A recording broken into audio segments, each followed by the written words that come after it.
Tu feras ces 7 lampes qui seront placées dessus, de manière à éclairer en face. Exode 25, 37. Ici, il s'agissait du modèle des chandeliers pour le tabernacle. Lorsque nous comprenons que les 7 lampes de Zacharie se réfèrent aux 7 esprits de Dieu, nous comprenons alors qu'à moins d'être disposés à être remplis de feu et être conduits pas à pas, nous ne pourrons pas connaître la signification du trône de Dieu. Lorsque nous avons le désir d'être complètement conduits par l'Esprit, il déclare alors par cet Esprit que nous pouvons nous élever au-dessus de toutes sortes de choses et parvenir jusqu'à son trône. Pourquoi trouvons-nous à 4 reprises la répétition de ce fragment de phrase, les 7 esprits?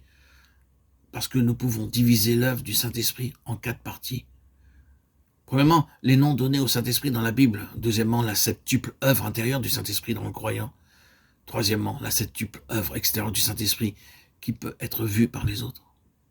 Quatrièmement, la septuple œuvre du Saint-Esprit dans le ministère du Seigneur Jésus-Christ. Ainsi, son œuvre se divise en 4 groupes de 7 chacun. Je trouve que ce sujet généralement incompris, beaucoup de personnes ont une fausse conception du Saint-Esprit. Son œuvre ne dépend en aucune manière de nous, il œuvre en accomplissant la loi divine. Si Dieu pardonne mes péchés, il doit cependant encore accomplir la loi divine. Avant de me pardonner, Dieu doit punir le péché. Et c'est la raison pour laquelle le Seigneur a pris sur lui mon châtiment. Cette loi divine ne peut être changée. Dieu est juste et la parole de Dieu affirme « L'âme qui pêche mourra ». Comment peut-il changer sa loi?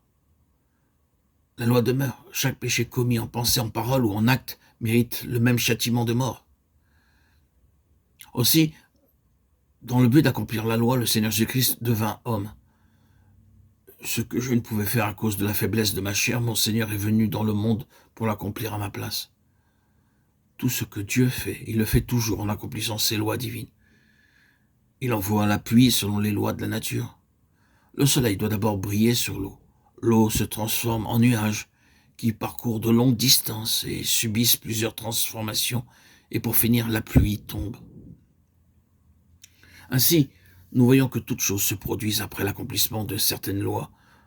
Le Saint-Esprit ne viendra pas par nos cris, nos éclats, et parce que nous roulons par terre. Il y a ici une loi divine. Ce grand secret nous est donné comme le Saint-Esprit vient en nous. Et comment vient-il à nous? Comment œuvre-t-il en nous? Sa venue et son œuvre en nous sont profondes, complètes, entières et libres. Le but, frères et sœurs en Christ, le but ultime, le but unique, est que nous puissions partager son trône. Amen. Alléluia.